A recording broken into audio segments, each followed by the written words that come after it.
നമസ്കാരം. 18ാം ലോക്സഭയുടെ അന്തിമ ജനവിധി എത്തിക്കഴിഞ്ഞിരിക്കുന്നു. എല്ലാ അഭിപ്രായ സർവേകളെയും എക്സിറ്റ് പോളുകളെയും എല്ലാം നിരാകരിക്കുന്ന, ഒരു കക്ഷിക്കും കേവല ഭൂരിപക്ഷം ഒറ്റയ്ക്ക് ലഭിക്കാത്ത ഒരു ജനവിധിയാണ് ഇത്തവണ വന്നിരിക്കുന്നത്. അന്തിമ ജനവിധി പക്ഷേ NDAക്കൊപ്പമാണെന്ന് പറയാം. NDA ഒരു ഒറ്റ മുന്നണിയായി അവർക്ക് കേവല ഭൂരിപക്ഷം 272 എന്ന മാർക്ക് മറികടക്കാൻ സാധിച്ചു. അതുകൊണ്ട് തന്നെ പുതിയ മന്ത്രിസഭയുണ്ടാക്കാൻ NDA ഒരുങ്ങുകയാണ്. തത്വമയിലെ ഇന്നത്തെ തെരഞ്ഞെടുപ്പ് ചർച്ചയിലേക്ക് പങ്കെടുക്കുന്നത് പ്രമുഖ രാഷ്ട്രീയ നിരീക്ഷകനായ പ്രൊഫസർ സ്റ്റാൻലി സെബാസ്റ്റ്യനാണ്. സ്വാഗതം സാർ. നമ്മുടെ പാർലമെന്റിന്റെ ഫലങ്ങളെല്ലാം വന്നു കഴിഞ്ഞു. ഇങ്ങനെ ഈ ഒരു ഫലം അറിഞ്ഞതിനോട് താങ്കൾക്കുള്ള ആദ്യ പ്രതികരണം എങ്ങനെയാണ്? ആദ്യ പ്രതികരണം എന്ന് പറയുന്നത് ആശ്വാസദായകമെന്ന് പറയാം. കാരണം ഇന്ത്യയുടെ പുരോഗതി തടയുന്ന ഒരു ഫലം വന്നില്ല. അത് സ്ലോ ഡൗൺ ചെയ്യുന്ന ഫലം എന്ന് വേണമെങ്കിൽ പറയാം. പക്ഷെങ്കിൽ അത് തടയുന്ന ഫലം വന്നില്ല. UPA മാഫിയ അല്ലെങ്കിൽ ഇന്ത്യ അലയൻസ് വന്നിരുന്നെങ്കിൽ ഇന്ത്യ 5 വർഷം കൊണ്ട് 500 വർഷം മുഗളന്മാരുടെ കാലത്തോട്ട് പുറകോട്ട് പോകുമായിരുന്നു. അപ്പൊ അങ്ങനെ ഒരു ദുരന്തം ഉണ്ടായില്ല. BJP ഭരണം നിലനിർത്തി. ഭൂരിപക്ഷം ഇച്ചിരി കുറവാണെങ്കിലും NDAക്ക് ഭൂരിപക്ഷമുണ്ട്. മന്ത്രിസഭയ്ക്ക് സ്റ്റെബിലിറ്റി ആവശ്യമായിട്ടുള്ള നമ്പേഴ്സ് ഉണ്ട്. അപ്പൊ അതുകൊണ്ട് 5 വർഷം ആ ഭരണം കണ്ടിന്യൂ ചെയ്യും. അങ്ങനെ ഒരു ആശ്വാസമുണ്ട്. പക്ഷേ ഈ 10 വർഷം ചെയ്ത നല്ല കാര്യങ്ങൾക്ക് അനുസരിച്ചുള്ള ഒരു റിസൾട്ട് മേ ബി ഒരു 350-400 കിട്ടിയില്ല. അതുകൂടെ കിട്ടിയിരുന്നെങ്കിൽ കുറച്ചുകൂടെ നന്നായിരുന്നു. അപ്പൊ അങ്ങനെ ഒരു ദുഃഖം ഉണ്ടോ എന്ന് ചോദിച്ചാൽ ഉണ്ട്. പക്ഷെ എന്നാലും ഇത് ജനാധിപത്യമാണ്, പലരുടെ അഭിപ്രായങ്ങൾ മാനിക്കണം. അപ്പോൾ ജനഹിതം നമ്മൾ അംഗീകരിക്കുന്നു എന്നുള്ളതാണ് കുറച്ചുകൂടെ ബെറ്റർ ആയിട്ടുള്ള ഒരു ഒപ്പീനിയൻ. ഗവൺമെന്റ് ഇനിയിപ്പോ കൂടുതൽ ആൾക്കാരെ കൂടെ ചേർത്തുകൊണ്ട് മുന്നോട്ട് പോകും എന്നുള്ളതാണ് നമുക്ക് ഇതിൽ നിന്ന് കിട്ടുന്ന മെസ്സേജ്. അതായത് ഇന്ത്യയുടെ ശത്രുക്കൾ, ഇന്ത്യയുടെ പുറത്തുള്ള ശത്രു രാജ്യങ്ങള്, ഇന്ത്യ മുന്നേറുന്നതിൽ സങ്കടമുള്ള രാജ്യങ്ങള്, നിക്ഷിപ്ത താല്പര്യക്കാരായ ഗ്രൂപ്പുകള്, ഇന്ത്യ അലയൻസിലുള്ള ഇവിടെയുള്ള കമ്മു, കൊങ്കി, ജിഹാദി, ഇവാഞ്ചലിസ്റ്റ്, പ്രൊസ്റ്റിറ്റ്യൂട്ട്, ആപ്പ്, അനാർക്കിസ്റ്റ്, നക്സൽ, അങ്ങനെയുള്ള ഈ ഇന്ത്യയെയും ഹിന്ദുവിനെയും നശിപ്പിക്കാൻ ശ്രമിക്കുന്ന ശക്തികൾ എല്ലാവരും കൂടെ ഒരുമിച്ച് നിന്നും ഗവൺമെന്റിനെ താഴെ ഇറക്കാൻ പറ്റിയില്ല. അപ്പൊ അതുകൊണ്ടുള്ള ഒരു ആശ്വാസമുണ്ട്. ഇതാണ് അതിന്റെ ഒരു പൊളിറ്റിക്കൽ ആയിട്ടുള്ള ഒരു സ്റ്റേറ്റ്മെന്റ്. ഗവൺമെന്റ് ഇനിയിപ്പോ അടുത്ത 2029 ഇലക്ഷനിലേക്ക് വേണ്ടി വർക്ക് ചെയ്യും. ഇങ്ങനെ ഒരു ഇപ്പൊ എക്സിറ്റ് ഫലങ്ങള് പാടെ നിരാകരിക്കുന്ന ഒരു യഥാർത്ഥ ഫലമാണ് പുറത്തു വന്നിരിക്കുന്നത്. ഇങ്ങനെ ഒരു ഫലം ആണോ പ്രതീക്ഷിച്ചിരുന്നത്? എക്സിറ്റ് പോൾ എന്ന ഒരു റിസർച്ച് മെത്തഡോളജി ഉപയോഗിച്ചുള്ള ഒരു അൺബയസ്ഡ് ആയിട്ടുള്ള സർവേ ആണ് ഈ സർവേ എന്ന് ആരും വിശ്വസിക്കുന്നില്ല. ഓരോ മീഡിയ ഹൗസിനും അതിൻ്റെതായിട്ടുള്ള മാലിന്യങ്ങൾ, ഡോപ്പിംഗ് അതിൻ്റെ അകത്ത് നടത്തിയിട്ട് കാണാം. അത് എല്ലാ കാലഘട്ടത്തിലും ഉള്ളതാണ്. അല്ലാണ്ട് എക്സിറ്റ് പോൾ ഒരു കാലത്തും അങ്ങനെ അങ്ങ് ശരിയായ ചരിത്രമൊന്നുമില്ല. ചില കാലത്തൊക്കെ ശരിയായിട്ടുണ്ട്. പക്ഷെ ഇപ്രാവശ്യം സംഭവിച്ചത് ഏകദേശം 10ഓളം എക്സിറ്റ് പോളുകൾ ഒരേ രീതിയിലാണ് വന്നത്. അതിൽ പറഞ്ഞിരിക്കുന്ന ചില സംസ്ഥാനങ്ങളിൽ അവർ പറഞ്ഞിരിക്കുന്നത് ശരിയായി, ചില സംസ്ഥാനങ്ങളിൽ തെറ്റിപ്പോയി. തമിഴ്നാട്ടിലും കേരളത്തിലും അവർ പറഞ്ഞത് കറക്റ്റ് ആയിരുന്നു. അല്ലെങ്കിൽ ചില സ്ഥലങ്ങളിലൊക്കെ അവർ പറഞ്ഞിരിക്കുന്നത് കറക്റ്റ് ആയിരുന്നു. ഒരു 2-3 സ്ഥലത്താണ് തെറ്റിപ്പോയത്. ആ തെറ്റിപ്പോയതെന്ന് പറഞ്ഞത് ഉത്തർപ്രദേശില് അവരുടെ സർവേ തെറ്റായിരുന്നു. പിന്നെ മഹാരാഷ്ട്രയില് അവരുടെ സർവേ തെറ്റായിരുന്നു. ബംഗാളില് അങ്ങനെ ഒരു 3-4 സ്റ്റേറ്റിൽ, ഇന്ത്യക്ക് 28 സ്റ്റേറ്റ് ഉണ്ട്, അതിലൊരു 3-4 സ്ഥലത്ത് മാത്രമേ സർവേ തെറ്റിയുള്ളൂ. അതല്ലാതെ വേറെ അതിൻ്റെ അകത്ത് അങ്ങനെ ഒരു വലിയൊരു മാനിപ്പുലേഷൻ ഉണ്ടെന്ന് പറയാനും പറ്റത്തില്ല. സാധാരണ 5% എററാണ് കാണിക്കുന്നത്. ഇപ്രാവശ്യം അത് എറർ 20% ആയി എന്നുള്ളതാണ്. 4 ഇരട്ടി എറർ വന്നു. അതാണ് അതിൻ്റെ അകത്ത് സംഭവിച്ചത്. അപ്പൊ സർവേ പാടെ തെറ്റി എന്ന് വേണേൽ പറയാം ടാക്ടിക്കലി. പക്ഷെ ഇതാണ് അതിന്റെ കാര്യങ്ങൾ. നേരത്തെ സാറ് സൂചിപ്പിച്ചിരുന്നത് പോലെ ഒരു ബാഹ്യ ഇടപെടൽ ഇന്ത്യയുടെ തെരഞ്ഞെടുപ്പിൽ വന്നു. അതിന്റെ ഒരു സൂചനയാണ് സാറ് നൽകിയത് നേരത്തെ പ്രതിപക്ഷ മുന്നണിയുടെ പലയിടങ്ങളിലും. അങ്ങനെ ഒരു ആരോപണം ഏത് സാഹചര്യത്തിലാണ് സാർ ഉന്നയിക്കുന്നത്? അതായത് ഇന്ത്യ മുന്നേറുന്നതിൽ ഇന്ത്യയുടെ അയൽ രാജ്യങ്ങൾക്കും, നമ്മുടെ സുഹൃത്തുക്കളായിട്ട് നടിക്കുന്നോ അല്ലെങ്കിൽ നമ്മളിൽ നിന്ന് സഹായം പറ്റുന്നതായ അയൽ രാജ്യങ്ങൾക്കൊക്കെ ഭയങ്കര മനപ്രയാസമുണ്ട്. അവിടുത്തെ ഡീപ് സ്റ്റേറ്റിനും പൊളിറ്റിക്കൽ എക്കോസിസ്റ്റത്തിനും വലിയ ബുദ്ധിമുട്ടുണ്ട്. അതുപോലെ തന്നെ നാറ്റോ, യൂറോപ്യൻ ഇവാഞ്ചലിസ്റ്റ് രാജ്യങ്ങളാണെങ്കിലും കാനഡയാണെങ്കിലും അമേരിക്ക ആണെങ്കിലും അവർക്ക് ഭയങ്കരമായ ബുദ്ധിമുട്ടുണ്ട്. പല അറബ് രാജ്യങ്ങൾക്കും ബുദ്ധിമുട്ടുണ്ട്. ഇവരിൽ പലരും നമ്മുടെ സുഹൃത്തുക്കളായിട്ടും വെൽവിഷറായിട്ടും ഒക്കെ അഭിനയിക്കുന്നുണ്ടെങ്കിലും പലരും അവരെ പറ്റുന്ന രീതിയിൽ ഇന്ത്യയെ ഡീസ്റ്റബിലൈസ് ചെയ്യാനുള്ള എല്ലാ കോൺട്രിബ്യൂഷൻസും കൃത്യമായിട്ട് നടത്തുന്ന ആൾക്കാരാണ്. ഇന്നലെ തന്നെ ഈ ആദ്യം എന്താണ് നമ്മുടെ ബാലറ്റ് എണ്ണിക്കഴിഞ്ഞപ്പോൾ, അതായത് പോസ്റ്റൽ ബാലറ്റ് എണ്ണിക്കഴിഞ്ഞപ്പോൾ ഈ മേൽപ്പറഞ്ഞ രാജ്യങ്ങളിലും അവിടെയുള്ള സോഷ്യൽ മീഡിയ ഹാൻഡിലുകളിലും ഒക്കെ ഭയങ്കര ആഹ്ലാദവും വീണ്ടും ബാബറിന്റെ ഭരണം പപ്പു ഖാൻ ഇവിടെ കൊണ്ടുവന്നു എന്നുള്ള രീതിയിലുള്ള പ്രചാരണങ്ങളും തുള്ളലുകളും ചാട്ടങ്ങളും എല്ലാം ഉണ്ടായിരുന്നു, അവിടെ ആഘോഷങ്ങളും എല്ലാം ഉണ്ടായിരുന്നു. പിന്നെ അത് കഴിഞ്ഞ് EVM എണ്ണാൻ തുടങ്ങി, BJP ലീഡ് കിട്ടി കഴിഞ്ഞപ്പോഴാണ് അവർക്കൊന്ന് സമാധാനമായത്. എന്നിട്ട് പോലും വൈകുന്നേരം ഇതുകൂട്ട് NDAയിൽ നിന്നും കുറെ ഘടകകക്ഷികളെ ഇന്ത്യ അലയൻസിൽ കൊണ്ടുപോയി മന്ത്രി ഉണ്ടാക്കാൻ ശ്രമിക്കുന്നു. വലിയൊരു ഇന്റർഫിയറൻസ്. ഇപ്പൊ നമ്മൾ ആരും അമേരിക്കയിലെ ഇലക്ഷനിലോ ജർമ്മനിയിലെ ഇലക്ഷനിലോ അല്ലെങ്കിൽ വേറെ എവിടെയെങ്കിലും ഒരു രാജാവിനെ തട്ടിയിട്ട് വേറൊരു അയാളുടെ മകനോ അനിയനോ ഭരണം പിടിച്ചെടുക്കുന്നതിലോ ഇതിലൊന്നും നമ്മൾ ഇടപെടാറില്ല. ഇന്ത്യക്കാർ അതേപ്പറ്റി ബോധേടുമല്ല. ഇപ്പൊ ഫ്രാൻസിലെയോ ഇംഗ്ലണ്ടിലെയോ ഏതെങ്കിലും ഒരു പഞ്ചായത്ത് പ്രസിഡന്റിനെയോ മേയറെയോ വല്ലതും അറസ്റ്റ് ചെയ്യുന്നതിനൊന്നും നമ്മൾ അവിടുത്തെ അവരുടെ മാറ്ററാണ്. പക്ഷെ ഇവിടെ ഈ ഇന്ത്യ അലയൻസിലെ രാജ്യദ്രോഹികളെ അറസ്റ്റ് ചെയ്യുമ്പോഴൊക്കെ അവരുടെ അപ്പം ചമഞ്ഞ് പല ഫോറിൻ രാജ്യങ്ങളും പെട്ടെന്ന് പ്രത്യക്ഷപ്പെടുന്നു. അത് അമേരിക്ക ആണേലും ജർമ്മനി ആണേലും പല രാജ്യങ്ങളും പെട്ടെന്ന്, ഇപ്പൊ കേജ്രിവാളിനെ അറസ്റ്റ് ചെയ്തപ്പോഴത്തേനും അവർക്ക് എന്താ കാര്യം, ഇവിടെ ഒരു സ്വതന്ത്ര ജുഡീഷ്യറി ഉണ്ട്, ഇലക്ഷൻ കമ്മീഷൻ ഉണ്ട്, സ്വതന്ത്ര മീഡിയ ഉണ്ട്, അവരൊക്കെ കാര്യങ്ങൾ നോക്കുന്നു, ഗവൺമെന്റ് ഉണ്ട്. പക്ഷെ അതൊന്നുമില്ല. ഞങ്ങളാണ് നിങ്ങളുടെ അപ്പൻ, ഞങ്ങൾ പറയുന്ന പോലെ നിങ്ങൾ കേട്ടോണം, അല്ലെങ്കിൽ ഞങ്ങൾ അങ്ങോട്ട് നിങ്ങളെ ഉരുട്ടിക്കളയും എന്ന ഒരു രീതിയിലുള്ള ബിഹേവിയർ പല രാജ്യങ്ങളും, അതായത് ഇന്ത്യയോടൊന്നും ഏറ്റുമുട്ടാണോ, ഇന്ത്യയെ വെച്ച് നോക്കുമ്പോൾ ഒന്നിനും കൊള്ളാത്ത രാജ്യങ്ങളാണെന്ന് വിചാരിക്കണം.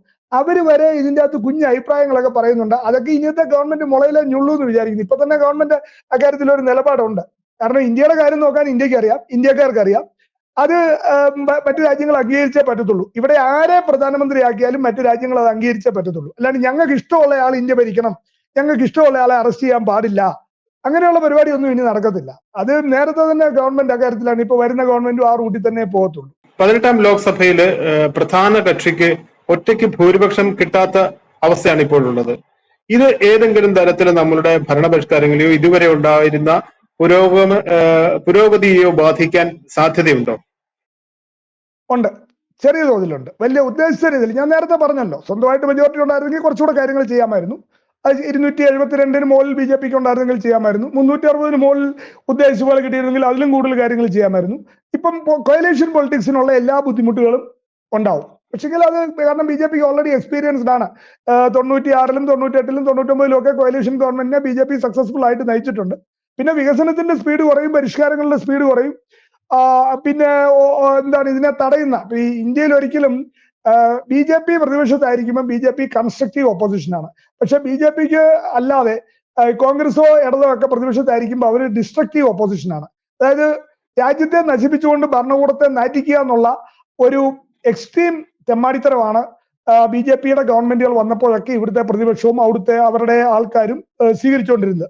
ഏതെങ്കിലും രീതിയിൽ കള്ളവാർത്തകൾ ഉണ്ടാക്കി രാജ്യത്തെ നാറ്റിക്കുക, വ്യാജ വാർത്തകൾ ഉണ്ടാക്കുക, ഹിന്ദുവിനെയും ഇന്ത്യയെയും ഹിന്ദുസ്ഥാനെയും ഒക്കെ അപമാനിക്കുന്ന രീതിയിലുള്ള നറേഷനുകൾ ഉണ്ടാക്കിയെടുക്കുക, ഇതൊക്കെയാണ് ചെയ്തുകൊണ്ടിരുന്നത്. അതിന് കുറച്ച് ഇപ്പൊ കാനഡ പോലത്തെ ചില രാജ്യങ്ങൾ ഓപ്പൺ ആയിട്ട് ഇതിനെ സപ്പോർട്ട് ചെയ്യുന്നുണ്ട്. അപ്പൊ അങ്ങനെയുള്ള പിന്നെ പല ഗ്രൂപ്പുകൾ, ഇപ്പം മലയാളികളുള്ള സ്ഥലങ്ങളുണ്ട്, തമിഴരുള്ള സ്ഥലങ്ങളുണ്ട്.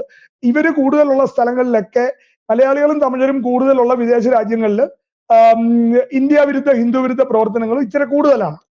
അപ്പൊ അത് ഈ രണ്ട് സ്റ്റേറ്റിന്റെ ജനവിധി കണ്ടാൽ തന്നെ അത് അറിയാം, ആ വ്യത്യാസം. അപ്പൊ അതുകൊണ്ട് ഇപ്പം കൊറമാണ്ടൽ കോസ്റ്റ് ആയിരുന്നു ഒരു പ്രശ്നബാധിത സ്ഥലം. അവിടെ ഇപ്പം എന്താണ് നമ്മുടെ ആന്ധ്രാപ്രദേശ്, ഒറീസ അത് NDA പിടിച്ചു. അതുപോലെ തന്നെ ജാർഖണ്ഡിലും ഛത്തീസ്ഗഡിലും സീറ്റ് കൂടുതലായി, തെലങ്കാനയിൽ സീറ്റ് കൂടുതലായി, ബംഗാളിൽ കഴിഞ്ഞ പ്രാവശ്യത്തെ അത്രയും സീറ്റ് കിട്ടിയില്ലെങ്കിലും 10-12 സീറ്റ് കിട്ടി. അപ്പൊ ആ ഏരിയയിലൊക്കെ വ്യക്തമായ മാറ്റം വന്നിട്ടുണ്ട്, സോഷ്യൽ എഞ്ചിനീയറിംഗ് വന്നിട്ടുണ്ട്. കേരളവും തമിഴ്നാടുമാണ് ഒരു ഫ്രിഞ്ച് ഏരിയ ആയിട്ട് ഇരിക്കുന്നത്. അപ്പൊ അവിടെ വോട്ട് കൂടിയിട്ടുണ്ട്. കേരളത്തിൽ അക്കൗണ്ട് ഓപ്പൺ ചെയ്തു, തമിഴ്നാട്ടിൽ അത് അക്കൗണ്ട് ഓപ്പൺ ചെയ്യാൻ പറ്റിയിട്ടില്ല. അവിടെ ഒരു പ്രശ്നം പറ്റിയത് NDA ഇല്ലായിരുന്നു. NDA രണ്ടായിട്ടാണ് മത്സരിച്ചത്. നമ്മുടെ കൂടെ ഉണ്ടായിരുന്ന 2-3 കക്ഷികൾ ഒരു കുറുമുന്നണി ഉണ്ടാക്കി, ADMK, വിജയകാന്ത്, കൃഷ്ണസ്വാമി, അവരൊരു കുറുമുന്നണി ഉണ്ടാക്കിപ്പോയി. അപ്പൊ നമുക്ക് അവിടെ നമ്മുടെ ഒരു 20% വോട്ട് അവിടെ കട്ടായി. നമുക്ക് 50% വോട്ട് കിട്ടേണ്ടതായിരുന്നു. അപ്പൊ അത് വന്നില്ല. പകുതി പപ്പാതിയായിട്ട് ഇതായിപ്പോയി. ഇപ്പൊ ADM 2 മുന്നണിയുടെ വോട്ട് കൂട്ടിയാൽ ശരിക്കും 22 സീറ്റിൽ സ്റ്റാലിനെക്കാട്ടിൽ വോട്ടുണ്ട്, ഇന്ത്യ അലയൻസിനെക്കാട്ടിൽ വോട്ടുണ്ട്. പക്ഷെ നിർഭാഗ്യവശാൽ രണ്ടായിട്ടാണ് മത്സരിച്ചത്. പഞ്ചാബിൽ അകാലിദൾ നമ്മുടെ കൂടെ ഇല്ലായിരുന്നു, ഹരിയാനയില് നമ്മുടെ സഖ്യകക്ഷിയായ ചൗത്താല ഇല്ലായിരുന്നു. അങ്ങനെയൊക്കെയുള്ള NDA കുറച്ചുകൂടെ സുശക്തമാക്കിയിരുന്നെങ്കിൽ, ഇച്ചിരി ഓവർ കോൺഫിഡൻസ് പറ്റി എന്നുള്ളതാണ് ഞാൻ വിചാരിക്കുന്നത്. കുറച്ചുകൂടെ കക്ഷികളെ ചേർത്ത്, ഇപ്പൊ 50ഓളം കക്ഷികളുണ്ട് ഇന്ത്യ അലയൻസിൽ. അപ്പൊ നമുക്കൊരു 10-25 കക്ഷികളും നമ്മുടെ കൂടെ വേണ്ടതായിരുന്നു. ഒരു 4-5 കക്ഷികളെ കൂടി ചേർത്തിരുന്നെങ്കിൽ കുറച്ചുകൂടെ ബെറ്റർ ആയിട്ട് നമുക്ക് സീറ്റുകൾ കിട്ടിയേനെ. അങ്ങനെയൊക്കെയുള്ള ചില ചെറിയ നോട്ടപ്പശുകൾ, മൈനർ എറേഴ്സ് ഒക്കെ അവിടെ ഇവിടെ സംഭവിച്ചിട്ടുണ്ട്. ഉത്തർപ്രദേശിലെ പാർട്ടിയുടെ തിരിച്ചടി അതിനെ എങ്ങനെയാണ് കാണുന്നത്? എന്തായിരിക്കാം അതിന്റെ ഒരു അത് ഈ ഇപ്പൊ നമ്മളവിടെ രാമക്ഷേത്രത്തിന്റെ വലിയ ഒരു പ്രതിനിധി ഉണ്ടാകുമെന്ന് പ്രതികരണം ഉണ്ടാകും എന്ന് പറയുന്നു. അല്ലെങ്കിൽ അവിടുത്തെ വികസന പ്രവർത്തനം ഗുണ്ടാരാജ് അവസാനിപ്പിച്ചതൊക്കെ ഒരു വളരെ പോസിറ്റീവായിട്ടുള്ള അവിടുത്തെ ഡെവലപ്മെന്റിനൊക്കെ പറയുന്നുണ്ട്. പക്ഷെ അങ്ങനെയുള്ള പ്രതികരണം ഉത്തർപ്രദേശിൽ നിന്ന് കിട്ടിയിട്ടില്ല BJPക്ക്, NDAക്ക്. എന്തുകൊണ്ടായിരിക്കാം കാരണം? അത് ഈ ജാതി രാഷ്ട്രീയത്തിന്റെ ഒരു താൽക്കാലിക വിജയം എന്നുള്ളതേ ഉള്ളൂ. കുറെ SC ST OBC ആൾക്കാരെ തെറ്റിദ്ധരിപ്പിക്കുന്നതിൽ ഇവർ വിജയിച്ചു. യഥാർത്ഥത്തിൽ ഇന്ത്യ അലയൻസ് പ്ലാൻ ചെയ്തിരുന്നത്, ഇന്ത്യ അലയൻസിന്റെ രണ്ട് മൂന്ന് ഫോറിൻ ഐഡിയോളജിസ്റ്റുകളുണ്ട്. ഒന്ന് ജിഹാദി, ഒന്ന് ഇവാഞ്ചലിസ്റ്റ്, ഒന്ന് കമ്മ്യൂണിസ്റ്റ്. ഇത് മൂന്ന് ഫോറിൻ റിലീജിയൻസ് ആണ്. ഈ 3 പേരുടെ ഏറ്റവും വലിയ പ്രശ്നം ഈ റിസർവേഷൻ, അംബേദ്കർ കൊണ്ടുവന്ന ഈ റിസർവേഷനും ജോബിലും വിദ്യാഭ്യാസത്തിലും മറ്റേ ജോലിയിലുമുള്ള റിസർവേഷനാണ്. ഈ റിസർവേഷന്റെ ബെനിഫിറ്റ് കിട്ടുന്നവർ കൺവേർട്ട് ആകുന്നില്ല. അപ്പൊ അവരുടെ മെയിൻ പ്രശ്നം SC ST OBCക്കുള്ള സംവരണവും ബെനിഫിറ്റും നിർത്തലാക്കിയാൽ അവരെ കൺവേർഷന് ഒന്നുകിൽ കമ്മ്യൂണിസ്റ്റ് ആയിട്ട് കൺവേർട്ട് ചെയ്യാം, അല്ലെ ഇവാഞ്ചലിസ്റ്റ് ആയിട്ട് കൺവേർട്ട് ചെയ്യാം, ഇതല്ലെങ്കിൽ ജിഹാദിയാക്കാം. ഇത് ഇവർ കഴിഞ്ഞ 75 വർഷമായിട്ട് നേരിടുന്ന ഒരു പ്രശ്നമാണ്. അതിനവർ കണ്ടുപിടിച്ച ഒരു സൊല്യൂഷൻ എന്ന് പറയുന്നത് ഈ സംവരണത്തെ ഡൈല്യൂട്ട് ചെയ്യുക. ഈ സംവരണത്തിന്റെ ലിസ്റ്റിലോട്ട് ജിഹാദികളെയും ഇവാഞ്ചലിസ്റ്റുകളെയും കമ്മ്യൂണിസ്റ്റുകളെയും ഒക്കെ കയറ്റിവിട്ട് കഴിഞ്ഞാൽ പ്രാക്ടിക്കലി കിട്ടുന്ന ഹിന്ദു സംവരണം 10-1 കുറയും. അവർക്ക് സംവരണം കിട്ടാണ്ട് വരും. SC ST OBCക്ക് സംവരണവും ആനുകൂല്യങ്ങളും കിട്ടാണ്ട് വരും. അപ്പൊ അങ്ങനെ വന്നു കഴിയുമ്പോൾ അവരൊരു സിറ്റിംഗ് ടാക്സ്, ഈസി ടാർഗറ്റ് ആണ്, അവരെ പെട്ടെന്ന് കൺവേർട്ട് ചെയ്യാം. അപ്പൊ അതാണ് ഈ ഇന്ത്യ അലയൻസ് കൊണ്ടുവന്ന ഇവർക്ക് പ്രത്യേക സംവരണവും പ്രത്യേക ബജറ്റും, ജിഹാദികൾക്ക് പ്രത്യേക സംവരണവും പ്രത്യേക ബജറ്റും പ്രത്യേക റിക്രൂട്ട്മെന്റും എല്ലാം കൊടുക്കുമെന്നുള്ള ഇന്ത്യ അലയൻസിന്റെ 1936 പ്രകടന പത്രിക. ഇവരത് പാകിസ്ഥാനിലും നടപ്പിലാക്കി. 370 വഴി ഈ കഴിഞ്ഞ 70 വർഷം കാശ്മീരിലും നടപ്പിലാക്കിയിരുന്നു. കാശ്മീരിൽ സംവരണമില്ലായിരുന്നു. ഈ SC ST OBC ഹിന്ദുക്കൾക്ക് സംവരണമില്ലായിരുന്നു. അതേ 370 ഇന്ത്യ മൊത്തം കൊണ്ടുവരുന്ന പരിപാടിയാണ് ഇവരുടെ പ്രകടന പത്രികയിൽ പറഞ്ഞിരുന്നത്. അതുപോലെ പിള്ളേർ കുറവുള്ളവരുടെ സ്വത്തുക്കൾ പിടിച്ചെടുത്ത് സ്വത്ത് റീഡിസ്ട്രിബ്യൂഷൻ നടത്തി പിള്ളേർ കൂടുതലുള്ളവർക്ക് കൊടുക്കുന്നു. അപ്പൊ പിള്ളേർ കൂടുതലുള്ള ആർക്കാണെന്നുള്ളത് കൃത്യമായിട്ട് എല്ലാവർക്കും അറിയാം. ഏത് സമൂഹത്തിനാണ് 3-4 ഭാര്യമാരും 30-40 കുട്ടികളും ഉള്ളത് ആർക്കാണെന്നുള്ളത് കൃത്യമായിട്ട് അറിയാം. അപ്പൊ ആ രീതിയിലുള്ള കള്ളപ്രചരണങ്ങൾ നടത്തി അവര് വോട്ട് സമ്പാദിക്കുകയും ഇവരെ കൃത്യമായിട്ട് SC ST OBCകളെ തെറ്റിദ്ധരിപ്പിക്കുന്ന ഒരു പരിപാടി ഉണ്ടായിരുന്നു. അതിൽ ഏകദേശം വിജയിച്ചു. പിന്നെ പല റീജിയണൽ കാസ്റ്റ് ഗ്രൂപ്പുകൾ, ഇപ്പം മറാഠകൾക്ക് സംവരണം കൊടുക്കാമെന്നും പറഞ്ഞ് അവിടെ ഒരു ഇഷ്യൂ ഉണ്ടാക്കി, ഗുജ്ജറിന് കൊടുക്കാമെന്നും പറഞ്ഞ് രാജസ്ഥാനിൽ ഒരു ഇഷ്യൂ ഉണ്ടാക്കി. അങ്ങനെ ഓരോരോ ജാതികളെ സെലക്ട് ആയിട്ട് പിടിച്ച് ഓരോ സംസ്ഥാനവും ഭിന്നിപ്പിച്ചെടുക്കുക എന്നുള്ള ഒരു പരിപാടി മഹാരാഷ്ട്ര, രാജസ്ഥാൻ, ഉത്തർപ്രദേശ്, ഈ ഉത്തർപ്രദേശിൽ യാദവ, ആ രീതിയിൽ അവരൊരു പദ്ധതി നടപ്പിലാക്കി. അതിനൊരു ഒരു പ്രാവശ്യമൊക്കെ ആരെയും പറ്റിക്കാൻ പറ്റും, അതിനകത്ത് വലിയ അത്ഭുതമൊന്നുമില്ല. അപ്പൊ അത് അടുത്ത പ്രാവശ്യം അവർക്ക് മനസ്സിലാവും, ജനങ്ങൾക്ക് മനസ്സിലാവും ഇത് തട്ടിപ്പായിരുന്നു എന്നുള്ളത്. അവർ തിരിച്ച് BJPയിലോട്ട് വരും. അല്ലാതെ അതിനൊരു ലോങ് ടൈം എഫക്റ്റ് ഒന്നുമില്ല. ഇങ്ങനെയുള്ള ചില ടെമ്പററി സെറ്റ് ബാക്കുകൾ പല സമയത്ത് സംഭവിച്ചിട്ടുള്ളതാണ്. ഹിന്ദു കൺസോൾട്ടേഷനെ തടയാൻ വേണ്ടി ജാതി പറഞ്ഞ് ഹിന്ദുക്കളെ പല കഷ്ണമാക്കുക എന്നുള്ള പരിപാടി മുഗളന്മാരും ബ്രിട്ടീഷുകാരും കമ്മ്യൂണിസ്റ്റുകാരും കോൺഗ്രസ്സുകാരും UPA മാഫിയയും ഇന്ത്യ അലയൻസും ഒക്കെ പല തവണ പയറ്റിയതാണ്. പക്ഷെ നിർഭാഗ്യവശാൽ അവിടെ പലരും വീണു പോകുന്നു. കുറെ കഴിയുമ്പോൾ അവർ തിരിച്ചു വരുന്നു. പിന്നെ വേറൊന്നും സംഭവിച്ചത്, ഈ BJPയുടെ വോട്ട് ബാങ്ക് എന്ന് പറയുന്നത് സ്ത്രീകളായിരുന്നു. ആ 1 ലക്ഷം രൂപ ചുമ്മാ വീട്ടിലിരിക്കുന്ന സ്ത്രീക്ക് കൊടുക്കാമെന്നുള്ള ആ ഓഫർ ശരിക്കും വർക്ക് ചെയ്തു. കാരണം ഈ വീട്ടിലിരിക്കുന്ന സ്ത്രീകളെ സംബന്ധിച്ചിടത്തോളം എന്ത് ആവശ്യത്തിനും പേരൻസിനോടോ അല്ലെങ്കിൽ കെട്ടിയവനോടോ ഭർത്താവിനോടോ അല്ലെങ്കിൽ കുഞ്ഞുങ്ങളോടോ ചോദിക്കണം. അത് പലപ്പോഴും കിട്ടാറില്ല. അപ്പൊ അവർക്കൊരു 1 ലക്ഷം രൂപ ചുമ്മാ കിട്ടും എന്ന ഒരു ശമ്പളം പോലെ കിട്ടും എന്നുള്ള ഒരു വാഗ്ദാനം വന്നപ്പം അത് ഗവൺമെന്റിന് കൊടുക്കാൻ പറ്റത്തില്ല, ഗവൺമെന്റ് പൊളിയും, 1 മാസം പോലും കൊടുക്കാൻ പറ്റത്തില്ല എന്നുള്ള കാര്യം മനസ്സിലാക്കാതെ അവർ അതിൻ്റെ അകത്ത് വീണുപോയി. കാരണം അവർക്ക് വലിയ ലോകപരിചയമൊന്നുമില്ല, വീട്ടിലിരുന്നുള്ള പരിചയമുള്ളൂ, ചുമ്മാ വീട്ടിൽ കൊണ്ടുവന്നിരുന്ന പൈസയല്ലേ വാങ്ങിച്ചേക്കാന്ന് വിചാരിച്ചു. അപ്പൊ ആ വ്യാജ വാഗ്ദാനത്തിൽ ഒത്തിരി അധികം സ്ത്രീകൾ വീണുപോയി. അങ്ങനെ ഒരു അതൊക്കെ ഉണ്ട്. അപ്പൊ ഇനിയിപ്പോ ഇതെല്ലാം എല്ലാ കള്ളത്തരങ്ങളും UPA നോക്കി, എന്നിട്ടും ഗവൺമെന്റിനെ ഇറക്കാൻ പറ്റിയില്ല. ഇനി കള്ളത്തരങ്ങളൊന്നും ബാക്കിയില്ല, പുതിയ കള്ളത്തരം കണ്ടുപിടിച്ചോണ്ട് വരണം. അപ്പൊ ഈ സ്നേഹത്തിന്റെ കടയും യോഡോ യാത്രയും ഈ പരിപാടി എല്ലാം തട്ടിപ്പായിരുന്നെന്നും ഇത് മൊത്തം രാജ്യത്തെ വിഭജിക്കാനും ഹിന്ദുക്കളെ വിഭജിക്കാനും ഉള്ളതായിരുന്നു എന്നും ഇന്ത്യ വിരുദ്ധ ഹിന്ദു വിരുദ്ധ ശക്തികൾക്കുള്ളതായിരുന്നെന്നും ജനങ്ങൾക്ക് മനസ്സിലായി. ഈ റിസൾട്ട് വന്നപ്പോൾ അതിന്റെ റിയാക്ഷനുകളും അത് കഴിഞ്ഞിട്ട് ചെയ്ത കുസൃതിത്തരങ്ങളും ഒക്കെ നാട്ടുകാർക്ക് മനസ്സിലായി. അപ്പൊ ഇത് 2029 BJPക്ക് കുറച്ചുകൂടെ ബെറ്റർ ആയിട്ടുള്ള ഒരു റിസൾട്ട് കിട്ടാനുള്ള ഒരു ഫൗണ്ടേഷൻ കൂടിയാണിത്. BJPക്കും കൃത്യമായിട്ട് ഓവർ കോൺഫിഡൻസ് ഇല്ലാതെ കൃത്യമായിട്ട് ജനങ്ങളെ സമീപിച്ച് ജനങ്ങൾ കുറെ കൂടെ ജനപിന്തുണ മേടിക്കാനും കുറെ കൂടെ NDA കക്ഷികളെ കൂട്ടാനും ഉള്ള ഒരു മെസ്സേജാണ് ഒരു പോസിറ്റീവ് സെൻസിൽ ഞാൻ ഇതിന്റെ പോസിറ്റീവ് വശം എടുക്കാൻ ഇഷ്ടപ്പെടുന്ന ആളാണ്. BJPക്കും രാജ്യത്തിനും ഈ ഇലക്ഷൻ റിസൾട്ടിൽ നിന്ന് ജനവികാരവും ജനങ്ങൾ എങ്ങനെ ചിന്തിക്കുന്നു എന്ന് മനസ്സിലാക്കി കുറച്ചുകൂടെ പോസിറ്റീവായിട്ട് പോകാനുള്ള ഒരവസരമാണെന്നുള്ളതേ ഉള്ളൂ. കൺസോൾട്ടേഷൻ ടൈം, അതായത് ഈ 5 വർഷം കൺസോൾട്ടേറ്റ് ചെയ്യാന്നുള്ള അജണ്ടയിൽ കൂടുതൽ സ്റ്റേറ്റുകൾ, ഇപ്പൊ 4 സ്റ്റേറ്റിൽ ഇലക്ഷൻ നടന്നു, അതിൽ 2 BJP തന്നെ പിടിച്ചു, 2 NDA പിടിച്ചു. അപ്പൊ കൂടുതൽ സ്റ്റേറ്റുകൾ പിടിച്ചടക്കുക, അങ്ങനെ ആ രീതിയിലുള്ള മുന്നേറ്റത്തിനുള്ള ഒരു ഫൗണ്ടേഷൻ ആയിട്ടാണ് ഇതിനെ കാണുന്നത്. കേരളത്തിൽ BJP അക്കൗണ്ട് തുറന്നിരിക്കുന്നു. NDAക്ക് ഒരു പ്രതിനിധി കേരളത്തിൽ നിന്നുണ്ടായിരിക്കുന്നു, സുരേഷ് ഗോപി തൃശ്ശൂരിൽ നിന്ന്. സുരേഷ് ഗോപിയുടെ വിജയത്തെ താങ്കൾ എങ്ങനെയാണ് കാണുന്നത്? അത് പാർട്ടി വോട്ടുകളാണോ, അല്ലെങ്കിൽ അദ്ദേഹം ഒരു താരം എന്നുള്ള നിലയിൽ അദ്ദേഹം സ്വരൂപിച്ച അദ്ദേഹത്തിന്റെ വ്യക്തിപരമായ നേട്ടമായിട്ടാണോ? അല്ല, ഇതില് ഒന്നാമതായിട്ട് പാർട്ടി വോട്ട്, ഹിന്ദു കൺസോൾട്ടേഷൻ ആ മണ്ഡലത്തിൽ ഉണ്ടായിട്ടുണ്ട്. അതാണ് അതിന്റെ 1-ാം നമ്പർ. BJPയുടെ പാർട്ടി വോട്ട്, BJPയുടെയും സംഘത്തിന്റെയും പാർട്ടി വോട്ട്, അത് തന്നെയാണ് അതിന്റെ ഫൗണ്ടേഷൻ. പിന്നെ അതിന് മുകളിലോട്ടുള്ളതെന്ന് പറയുന്നത് കൃത്യമായിട്ട് അദ്ദേഹം ഒരു പൊതുപ്രവർത്തകനും നല്ല മനുഷ്യനുമാണ്, സാമൂഹ്യ സ്നേഹിയാണ്.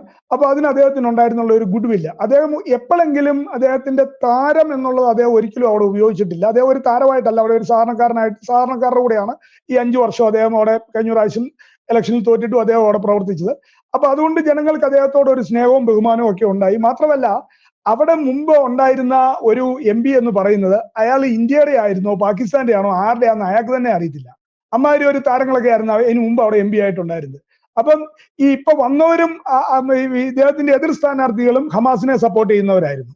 ഒരാളും ഇന്ത്യയെ സപ്പോർട്ട് ചെയ്യുന്നു. ഇതിനു മുമ്പ് അവിടുത്തെ ഈ UDFന്റെ LDFന്റെ സ്ഥാനാർത്ഥികൾ ആരും ഇന്ത്യയെ സപ്പോർട്ട് ചെയ്യുന്നവരില്ല. ഹമാസിനെയും പാകിസ്ഥാനെയും ഒക്കെ സപ്പോർട്ട് ചെയ്യുന്നവന്മാരാണ് അവിടെ ഉണ്ടായിരുന്നത്. അപ്പൊ ഈ ഒരു പരിധിവരെയൊക്കെ ജനം ഇതുപോലത്തെ ചില്ലറ രാജ്യദ്രോഹമൊക്കെ അങ്ങ് നെഗ്ലക്ട് ചെയ്തു. പക്ഷെ ഇത് കുറച്ച് കൂടി കഴിഞ്ഞപ്പം കൃത്യമായ ഒരു ജനവിധി ആവശ്യമുണ്ടെന്ന് അവിടുത്തെ ജനങ്ങൾക്ക് തോന്നി. കാരണം എന്താണെന്ന് വെച്ച് കഴിഞ്ഞാൽ വികസനത്തിനെ സപ്പോർട്ട് ചെയ്യുകയും രാജ്യത്തെ സപ്പോർട്ട് ചെയ്യുന്ന ആൾക്കാർ വേണമെന്ന് അവിടുത്തെ ജനങ്ങൾക്ക് തോന്നി. വളരെ ഒരു വ്യക്തമായ മാറ്റം അവിടെ സംഭവിച്ചു. നല്ലൊരു ശതമാനം ക്രിസ്ത്യൻ വോട്ടെന്നോ ക്രിസംഗി വോട്ടെന്നോ എന്ത് വേണമെങ്കിൽ പറയാം, അതും അദ്ദേഹത്തിന് കിട്ടിയിട്ടുണ്ട്. ക്രിസ്ത്യൻ മേഖലകളുള്ള മണ്ഡലങ്ങളും പഞ്ചായത്തുകളും മുഴുവൻ സുരേഷ് ഗോപി ലീഡ് ചെയ്തു. ഒന്നാം സ്ഥാനത്തെത്തി. 2ാം സ്ഥാനം അല്ല, അവിടെ എല്ലാം 1-ാം സ്ഥാനം എത്തി. അപ്പൊ ആ ഒരു ടോപ്പ് വോട്ട് ഈ ഭൂരിപക്ഷം 75,000 കൊണ്ടുവന്നത് കൃത്യമായിട്ട് ക്രിസ്ത്യൻ ടോപ്പ് വോട്ടുകൾ കൃത്യമായിട്ട് ഹെൽപ്പ് ചെയ്തു. കാരണം അദ്ദേഹത്തിന്റെ വളരെ കൃത്യമായിട്ടുള്ള വിശാല മനസ്കതയും ക്രിസ്ത്യൻ സമൂഹത്തോടുള്ള കരുതലും ഒക്കെ അത് കൃത്യമായിട്ട് ജനങ്ങൾ അവിടെ അത് വലിയൊരു വിജയമാണ്. അതിന് വലിയ സന്തോഷമുണ്ട്. അതിൽ ചെറിയ തോതിലും പങ്കെടുക്കാനൊക്കെ സാധിച്ചതിലും അതിയായ ചാരിതാർത്ഥ്യമുണ്ട്. നല്ല രീതിയിൽ അദ്ദേഹം അതുപോലത്തെ സ്ഥാനാർത്ഥികളാണ്. യഥാർത്ഥത്തിൽ 20 പേരും അതുപോലത്തെ സ്ഥാനാർത്ഥികളാണ് ജയിക്കേണ്ടത് കേരളത്തിൽ നിന്ന്. മേശ കയറി നിൽക്കുക, തുള്ളിക്കളിക്കുക, കസേര ചവിട്ടി നശിപ്പിക്കുക, ഇമ്മാതിരി തെമ്മാടിത്തരങ്ങൾ നശിപ്പിക്കുന്നവരായിരുന്നു കഴിഞ്ഞ പ്രാവശ്യം ഉണ്ടായിരുന്നവര്. അവരിൽ ബഹുഭൂരിപക്ഷവും വീണ്ടും 15 പേരോളം വീണ്ടും റീഎലക്ട് ചെയ്യപ്പെട്ടു.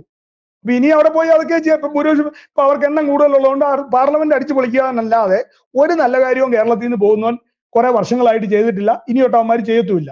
സുരേഷ് ഗോപിക്ക് തീർച്ചയായും കേന്ദ്രം അർഹമായ അംഗീകാരം നൽകും. അദ്ദേഹം അതനുസരിച്ച് മലയാളികൾക്കും കേരളത്തിനും വേണ്ടിയും അതുപോലെ തന്നെ പർട്ടിക്കുലർലി തൃശ്ശൂർ മണ്ഡലത്തിന് വേണ്ടിയും ജില്ലയ്ക്ക് വേണ്ടിയൊക്കെ അദ്ദേഹം പ്രവർത്തിക്കും. അതിൽ യാതൊരു തർക്കവുമില്ല. അദ്ദേഹത്തിന് ഒരു പ്രൂവൺ ട്രാക്ക് റെക്കോർഡ് ഉണ്ട്. നോമിനേറ്റഡ് MP ആയിട്ടിരുന്ന് കൃത്യമായ അനുഭവമുണ്ട്, എക്സ്പീരിയൻസ് ഉണ്ട്. അദ്ദേഹത്തെ പാർട്ടി ഉപയോഗിക്കും എന്നുള്ളത് തന്നെയാണ്. രാജീവ് ചന്ദ്രശേഖറും ശോഭാജി അനിൽജിയും ഒക്കെ ജയിച്ചിരുന്നെങ്കിൽ, ഒരു 3-4 പേര് കൂടെ ജയിച്ചിരുന്നെങ്കിൽ കുറച്ചുകൂടെ നല്ലതായിരുന്നു. പക്ഷെ അത് ഉണ്ടായില്ല. തിരുവനന്തപുരത്ത് രാജീവ് ചന്ദ്രശേഖരന്റെ തോൽവി, അദ്ദേഹത്തിന്റെ തോൽവി അനലൈസ് ചെയ്യുമ്പോഴും ആ മണ്ഡലങ്ങളിലൂടെ പോകുമ്പോൾ അവസാനം എണ്ണിയ നെയ്യാറ്റിങ്കര പാറശാല മണ്ഡലങ്ങളിലെ വോട്ടാണ് അദ്ദേഹത്തെ തോൽപ്പിച്ചതെന്ന് പറയുന്നതിൽ അതിശയോക്തിയില്ല. ബാക്കി എല്ലാ മണ്ഡലങ്ങളിലും അദ്ദേഹത്തിന് ഭൂരിപക്ഷം കിട്ടുന്നു. ഈ മണ്ഡലങ്ങളിലെ വോട്ട് അദ്ദേഹത്തിന്റെ അതുവരെ ഉണ്ടായിരുന്ന ഭൂരിപക്ഷത്തെ ഇല്ലായ്മ ചെയ്യുകയും ചെയ്യുന്നു, എതിരാളിക്ക് ഭൂരിപക്ഷം നേടിക്കൊടുക്കുകയും ചെയ്യുന്നു. ഇത് ആവർത്തിക്കുകയാണ്. അതായത് നേരത്തെ ഓരോ രാജഗോപാലിന് പറ്റിയ അതേ തോൽവി തന്നെ ഇദ്ദേഹത്തിനും ആവർത്തിക്കുന്നു. ഇതിന് പിന്നിൽ ഏത് തരത്തിലുള്ള വോട്ടാണ്? ക്രോസ് വോട്ടിംഗ് ആണോ, സാമുദായിക വോട്ടാണോ, ഏത് രീതിയിലാണ് അത് വർക്ക് ചെയ്തത്? ഇലക്ഷനിൽ ഒരു പർട്ടിക്കുലർ കാരണം കൊണ്ട് മാത്രമാണ് ജയിച്ചത്, അതുകൊണ്ട് മാത്രമാണ് തോറ്റതെന്ന് പറയുന്നതിൽ വലിയ അർത്ഥമില്ല. മിക്സ്ഡ് റീസൺസ് ആണ് എപ്പോഴും വരാറ്. തിരുവനന്തപുരത്ത് ഫണ്ടമെന്റൽ ആയിട്ട് തിരുവനന്തപുരം സെൻട്രൽ മണ്ഡലത്തിൽ തിരുവനന്തപുരം മണ്ഡലത്തിൽ തന്നെ അദ്ദേഹത്തിന് വോട്ട് കുറഞ്ഞു. ഒന്ന്. രണ്ടാമത്തേത് കമ്മ്യൂണിസ്റ്റ് പാർട്ടിയുടെ ഒരു 50,000-ഓളം വോട്ട്, നേരത്തെയൊക്കെ 1 ലക്ഷം 2 ലക്ഷം ആയിരുന്നു കഴിഞ്ഞ 2009 തുടങ്ങി ശശിക്ക് പൊക്കോണ്ടിരുന്നത്. പക്ഷെ ഇപ്രാവശ്യം ഏകദേശം ഒരു 50,000-ഓളം വോട്ട് പന്യന് കിട്ടേണ്ടത് അയാളുടെ ശശി തരൂരിന്റെ പെട്ടിയിൽ തിരിച്ചും പോയി വീണു. അത് അവർ LDF പരിശോധിക്കേണ്ടതാണ് ഇതെങ്ങനെ 4ാമത്തെ തവണയും ഇത് സംഭവിക്കുന്നു എന്നുള്ള. 3ാമത്തെ കാരണം ജിഹാദി ഇവാഞ്ചലിസ്റ്റ് ലോബി പരിഗണന അവർ കൊടുക്കുന്നുണ്ട്, അല്ലെങ്കിൽ ശശി തന്നെ ജയിക്കണമെന്ന് അവർക്കൊരു വാശിയുണ്ട്. അതിൽ SDPI ഉണ്ട്, സഭയും ഉണ്ട്, പല ആൾക്കാർ അതിൻ്റെ അകത്തുണ്ട്. അപ്പൊ അങ്ങനെ 3-4 കാരണങ്ങളുണ്ട്. ശശി തന്നെ പറയുന്നുണ്ട് ശശി സോറോസിന്റെ ഫ്രണ്ടാണ്, ഗ്ലോബൽ ഇലൂമിനാറ്റിയുടെ പൊന്നുമോനാണെന്നൊക്കെ ശശി തന്നെ അവകാശപ്പെടുന്നത് അങ്ങനെയാണ്. അപ്പൊ അതിന്റെ ഘടകങ്ങൾക്കൊക്കെ ശശി ജയിക്കണമെന്നൊരു നാച്ചുറൽ ആയിട്ടൊരു ആഗ്രഹം കാണുമല്ലോ അവരെത്ര അഭിനയിച്ചാലും. അപ്പൊ ആ ഒരു സെറ്റപ്പ് അവിടെ ഉണ്ട്. ഫോറിൻ ഫണ്ടിങ് കിട്ടുന്ന NGOകളും ഒക്കെ ഉള്ളവർക്കൊക്കെ ശശിയെ ഒന്ന് സഹായിക്കണമെന്നൊരാഗ്രഹമുണ്ട്. ഇതാണ് കാര്യം. പിന്നെ രാജീവ് ചന്ദ്രശേഖർ ഒരു സൂപ്പർ കാൻഡിഡേറ്റ് ആയിരുന്നു. അദ്ദേഹത്തിന് ഒരു മാസം മുമ്പിൽ ഡെപ്യൂട്ടി ചെയ്തിരുന്നുവെങ്കിൽ, അദ്ദേഹത്തിന്റെ സ്ഥാനാർത്ഥിത്വം 1 മാസം മുമ്പിൽ ഡെപ്യൂട്ടി ചെയ്തിരുന്നുവെങ്കിൽ അദ്ദേഹം തീർച്ചയായിട്ടും ജയിച്ചേനെ. കാരണം അദ്ദേഹം പെട്ടെന്നൊരു ദിവസം വന്ന് ഇറങ്ങുക ചെയ്ത്. അതുകൊണ്ടാണ് അദ്ദേഹത്തിന് ഒരു 16,000 വോട്ടിനാണ് തോറ്റിരിക്കുന്നത്. അദ്ദേഹത്തിന് ഒരു 50,000 വോട്ടും കൂടെ മൊബിലൈസ് ചെയ്യാനുള്ള കപ്പാസിറ്റി ഉണ്ടായിരുന്നു. ഒരു മാസവും കൂടെ കിട്ടിയിരുന്നുവെങ്കിൽ. അത് വരാണ് അദ്ദേഹത്തിന് ഇനി ഓപ്ഷൻസ് ഉണ്ട്. പ്രായം കുറവാണ്, ഇനി ഓപ്ഷൻസ് ഉണ്ട്. അദ്ദേഹം തിരിച്ചു വരും എന്നുള്ള രീതിയിലാണ് ഞാൻ പ്രതീക്ഷിക്കുന്നത്. അദ്ദേഹത്തിന് ഭാവുകങ്ങൾ നേരുന്നു. ഇത് ഒന്നിന്റെ അവസാനമല്ല, ഇലക്ഷൻ ഇങ്ങനെ വന്നുകൊണ്ടിരിക്കുമല്ല 5 വർഷവും. അപ്പൊ അദ്ദേഹം വലിയൊരു ഫൈറ്റ് ആണ് അത് ഓഫർ ചെയ്തത്. NDAയിലെ പ്രധാന സീറ്റ് അല്ലെ പങ്കാളികളായിട്ടുള്ള പ്രധാന ഇപ്പൊ JDU അല്ലെങ്കിൽ തെലുങ്ക് ദേശം പാർട്ടികൾ, ഇവരുടെ ഒരു പാസ്റ്റ് ഹിസ്റ്ററി എന്ന് പറയുന്നത് എപ്പോഴും അവരുടെ മനംമാറ്റത്തിന് മനം മാറാവുന്നതാണ്. അവർക്ക് മുന്നണി മാറുന്നതിനോ പാർട്ടി മാറുന്നതിനോ ഒരു മടിയും കാണിക്കുന്നില്ല. അപ്പോൾ ഈ എത്രമാത്രം ഇവരെ വിശ്വസിക്കാൻ സാധിക്കും?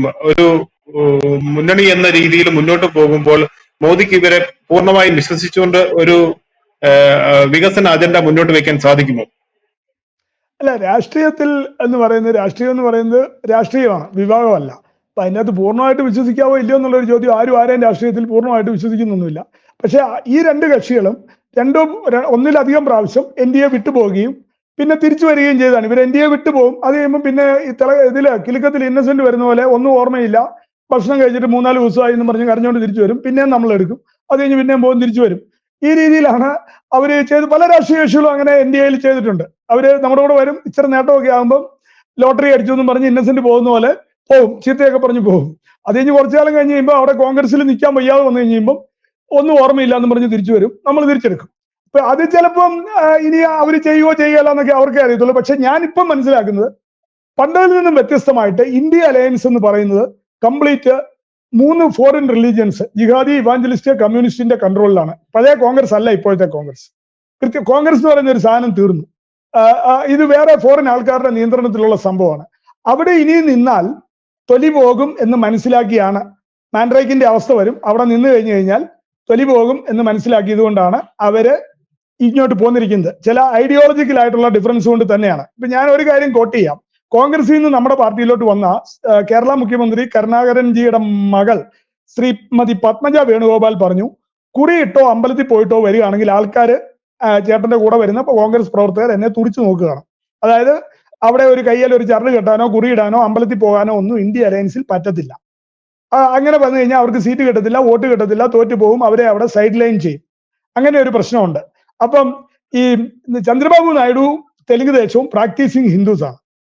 അപ്പൊ അവർക്ക് അവിടെ ഇനി പോയി ഇന്ത്യ അലയൻസിൽ പോയി പാകിസ്ഥാൻ സിന്ദാബാദ് വിളിക്കാനൊന്നും അവർക്ക് ടൈമില്ല. ഇതേ പ്രശ്നം തന്നെയാണ് ഓൾമോസ്റ്റ് നിതീഷ് കുമാറിനും ഉള്ളത്. അദ്ദേഹത്തെ പല പ്രാവശ്യം ഒരു പ്രധാനമന്ത്രിയാക്കാം, പ്രസിഡന്റ് ആക്കാം എന്നൊക്കെ പറഞ്ഞ് പറ്റിച്ച് പാലം കടത്തിയിരിക്കുകയാണ്.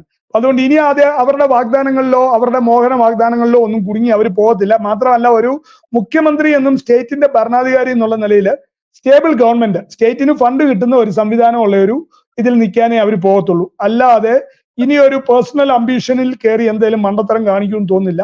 ഞാൻ ഒരു കാര്യം കൂടെ പറയാം. ഉദ്ധവ് താക്കറെ ഇന്നത്തെ ഇന്ത്യ അലയൻസ് മീറ്റിങ്ങിന് പോയിട്ടില്ല. NDAയിൽ നിന്നും കക്ഷികൾ ഇന്ത്യ അലയൻസിലോട്ട് പോകുകയല്ല സംഭവിക്കാൻ പോകുന്നത്. UPAയിൽ നിന്നും ചെറുതും വലുതുമായ കക്ഷികൾ NDAയിലേക്ക് വരും ഒരു 6 മാസത്തിനകം, ഗ്രൂപ്പുകൾ.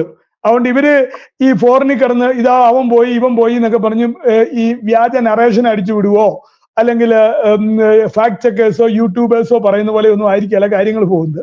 അതെല്ലാം തീർന്നു. അത് ഇലക്ഷനോടെ ആ ഇമ്പാക്ട് എല്ലാം തീർന്നു. ഇനി 5 വർഷം സ്റ്റേബിൾ ആയിട്ടുള്ള ഗവൺമെന്റ് ഉണ്ടാവും. ഇതിലും കുറഞ്ഞ MP-മാരെ വെച്ച് വാജ്പേയി 5 വർഷം ഭരിച്ചിട്ടുണ്ട്. അപ്പൊ അതുകൊണ്ട് ആ പ്രശ്നങ്ങളൊന്നും ഇവിടെ ഉണ്ടാകാൻ പോകുന്നില്ല. അതൊക്കെ പലരുടെയും എന്താണ് ഇവിടുത്തെ ഇന്ത്യ അലയൻസിലെ എക്സ്ട്രീം പാർട്ട്നേഴ്സിന്റെ ദിവാസ്വപ്നം മാത്രമാണ്. ആകെ ഇവർക്ക് ചെയ്യാവുന്ന ഒരു വാജ്പേയി അതുപോലെയുള്ള ഒരു ന്യൂനപക്ഷ ഗവൺമെന്റ് നയിച്ചിരുന്ന കാലത്ത് തന്നെയാണ് പൊഖ്റാൻ പരീക്ഷണം നടത്തിയതും. അപ്പോൾ BJP സംബന്ധിച്ചിടത്തോളം അതത്ര പുത്തരിയൊന്നുമല്ല.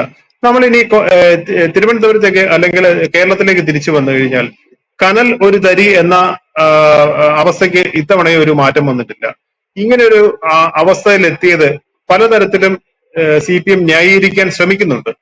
ഈ ഒരു അവസ്ഥയെ താങ്കൾ എങ്ങനെയാണ് കാണുന്നത്? അല്ല, CPM എന്താ ചെയ്തെന്ന് ചോദിച്ചാൽ ജിഹാദികളെ പ്രീണിപ്പിച്ചും ഇവാഞ്ചലിസ്റ്റുകളെ പ്രീണിപ്പിച്ചും പല കള്ളത്തരങ്ങൾ കാണിച്ചും കോൺഗ്രസിന്റെ ചില ഗ്രൂപ്പുകളുടെ സഹായത്തോടെയാണ് 2 പ്രാവശ്യം 100 സീറ്റില് അധികാരം പിടിച്ചെടുത്തത്. പക്ഷെങ്കിൽ അവർക്ക് ഇപ്പൊ എന്താന്ന് ചോദിച്ചു കഴിഞ്ഞാല് ഒന്നുകിൽ ഗവൺമെന്റ് ജിഹാദികൾക്ക് വിട്ടുകൊടുത്തിട്ട് എന്താണ് കൺവെൻഷണൽ മാക്രികൾ വീട്ടിൽ കയറുക എന്നാണ് ഇപ്പൊ അവർ പറയുന്നത്. അതിന് ഇവർ തയ്യാറല്ല. അതിന് ഇടതിനെ പാഠം പഠിപ്പിക്കാൻ വേണ്ടിയാണ് ജിഹാദി ഇവാഞ്ചലിസ്റ്റും കൂടെ ആഞ്ഞു കുത്തി UDF ജയിപ്പിച്ചത്. ഇവര് വോട്ട് ചെയ്തപ്പം 2016 21 വോട്ട് ചെയ്തപ്പം ജിഹാദി ഇവാഞ്ചലിസ്റ്റും കൂടെ മച്ചാന്നും പറഞ്ഞു നിന്നാണ് 100 സീറ്റ് കമ്മ്യൂണിസ്റ്റ് പാർട്ടിക്ക് മേടിച്ചു കൊടുത്ത് അവരുടെ എല്ലാ ആഗ്രഹങ്ങളും ഇങ്ങനെ പൂർത്തീകരിച്ച് മതപ്രീണനവും തീവ്രവാദ പ്രകടനവും ഒക്കെ നടത്തി ആഘോഷമായിട്ടാണ് LDF പൊയ്ക്കൊണ്ടിരുന്നത്. പക്ഷെ ഇപ്പം ഈ PFIക്കാരെ അറസ്റ്റ് ചെയ്ത് അകത്ത് പോയതോടുകൂടി അവരും ഇവരുമായിട്ടുള്ള ഇക്വേഷൻസിൽ എവിടെയോ ചില പിഴവ് സംഭവിച്ചിട്ടുണ്ട്. ജിഹാദിയും കമ്മ്യൂണിസ്റ്റുമായിട്ടുള്ള ഇക്വേഷൻസിൽ എന്തൊക്കെയോ ചില പ്രശ്നങ്ങൾ സംഭവിച്ചിട്ടുണ്ട്. അതെന്താണെന്ന് അവർ രണ്ടുപേരും പുറത്തു പറയുന്നില്ല. അതുപോലെ തന്നെ ഇവാഞ്ചലിസ്റ്റ് ലോബിയും കുറെ അധികം കാര്യങ്ങൾ പറഞ്ഞത് നടന്നില്ല എന്നും പറഞ്ഞ് അവരും ഇവരുമായിട്ട് എന്തോ തർക്കങ്ങളുണ്ട്. ഇവരും അതും പുറത്ത് പറയപ്പെടുന്നില്ല. അപ്പൊ അവർ രണ്ടുപേരും വോട്ട് മാറ്റി കുത്തി എന്നുള്ളതാണ് ഇതിന്റെ അകത്ത് സംഭവിച്ചിരിക്കുന്നത്. ഇടതു മുന്നണിയുടെ കൺവെൻഷനൽ, അതായത് പാർട്ടി അന്തംഗമ്മികൾ, തലച്ചോറ് AKG സെന്ററിൽ പണയം വെച്ച ആൾക്കാരുടെ വോട്ട് ആ പാർട്ടിയിൽ തന്നെ കിടപ്പുണ്ട്. അതിന് വലിയ കുറവൊന്നും സംഭവിച്ചിട്ടില്ല. അത് അവർ തന്നെ ഉണ്ട്. അതാണ് അതിന്റെ അകത്തെ കാര്യം. അത് അവരൊരിക്കലും നന്നാവത്തില്ല. തലച്ചോറ് പോയതിന് പിന്നെ വേറെ കൂടുതൽ നന്നാകാനൊന്നുമില്ല. ഈ മാർക്സ്വാദി കൊടുക്കുന്ന ഈ നമ്മളിപ്പോ ആർട്ടിഫിഷ്യൽ ഇന്റലിജൻസ് എന്നൊക്കെ പറയുന്ന പോലെ പാർട്ടി ഇന്റലിജൻസിൽ വർക്ക് ചെയ്യുന്ന ഒത്തിരി പേരുണ്ട്. അവരുടെ വോട്ടൊക്കെ അവിടെ തന്നെ ഉണ്ട്. പക്ഷെ ഇത് എത്ര കാലം, ഇനി അടുത്ത അസംബ്ലി ഇലക്ഷൻ വരുമ്പം പ്രശ്നങ്ങളുണ്ടാവും. ഇതിന്റെ ഉത്തരവാദി ആരാണ്? ഇത് മാർക്സ്വാദിയിൽ ഒരു കളക്റ്റീവ് റെസ്പോൺസിബിലിറ്റി ഉണ്ട്. ഒരു നേതാവ് എടുക്കുന്ന തീരുമാനമല്ല. അവരുടെ ജില്ലാ കമ്മിറ്റി, കേന്ദ്ര കമ്മിറ്റി, സംസ്ഥാന കമ്മിറ്റി, പോളിറ്റ് ബ്യൂറോ ഇവരെല്ലാം കൂടെ ചേർന്നാണ് പല തീരുമാനങ്ങളും എടുക്കുന്നത്. അപ്പം ഇതിനകത്തൊരു വ്യക്തി പ്രസക്തിയൊന്നുമില്ല. സെക്രട്ടറി വലിയ ആള് തന്നെ, അല്ലെങ്കിൽ മുഖ്യമന്ത്രി വലിയ ആള് തന്നെ. ബട്ട് അതിലുപരിയായിട്ട് അപ്പൊ അവര് എന്തെങ്കിലും കറക്റ്റീവ് മെഷേഴ്സ്, എന്തായാലും ഇപ്പൊ ഞാൻ പറയാം 2019 ഇതുപോലെ കോൺഗ്രസ് ജയിച്ചു. പക്ഷെ അത് കഴിഞ്ഞ് വന്ന അസംബ്ലി ഇലക്ഷനിൽ മാർക്സ്വാദി വീണ്ടും 100 അടിച്ചു. ഉള്ള പരിപാടി അവർ ചെയ്യും. അത് ജയിക്കോ ഇല്ലയോ എന്നുള്ള ജനങ്ങളാണ് വിധിക്കേണ്ടത്. BJPക്ക് വോട്ട് കൂടുതലുണ്ട്. BJP പ്രധാന പ്രതിപക്ഷവും, അത് അടുത്ത ഇലക്ഷനിൽ പ്രധാന പ്രതിപക്ഷവും അത് കഴിഞ്ഞ് വരുന്ന ഇലക്ഷനിൽ ഭരണപക്ഷവും ആകാനുള്ള ആത്മാർത്ഥമായ ശ്രമങ്ങൾ BJPയുടെ ഭാഗത്തു നിന്നുണ്ടായാൽ അങ്ങനെ ഒരു നടപടി ഉണ്ടാവും. ഇപ്പം ഈ കേന്ദ്രമന്ത്രിസഭ ഫോർമേഷൻ നടത്തി കഴിഞ്ഞ് പുനഃസംഘടനയും മറ്റു പരിപാടികളൊക്കെ നടക്കും. അപ്പോൾ അതിനനുസരിച്ചുള്ള നടപടികൾ ഉണ്ടാവും. കോൺഗ്രസ് ഇരട്ടി സീറ്റോടുകൂടി ലോക്സഭയിൽ തിരിച്ചെത്തുകയാണെന്ന്, കോൺഗ്രസ് ഉണർന്നെഴുന്നേറ്റ ഒരു തെരഞ്ഞെടുപ്പാണെന്നൊക്കെ ഒരു വാദം ഉയരുന്നുണ്ട്. ഈ അഭിപ്രായത്തോട് താങ്കൾ യോജിക്കുന്നുണ്ടോ? അത് ഒരു പരിധിവരെ ശരിയാണ്. അവര് നമുക്ക് പ്രതിപക്ഷ നേതാവിന് ആവശ്യമാണ് വിദേശ രാജ്യങ്ങളുടെ IDIക്ക് സപ്പോർട്ട് ചെയ്യുന്ന പരിപാടികളാണ് ഇവർ ചെയ്തുകൊണ്ടിരുന്നത്. അപ്പം 230 ആയി കഴിഞ്ഞു കഴിഞ്ഞാലത്തെ അവസ്ഥ ആലോചിക്കാമല്ലോ. തീർച്ചയായിട്ടും അവര് എന്തെങ്കിലുമൊക്കെ അട്ടിമറി പാർലമെന്റിന് പുറത്തും അകത്തും ഒക്കെ സംഘടിപ്പിക്കും. ഗവൺമെന്റ് അത് നേരിടും, അത്ര തന്നെ.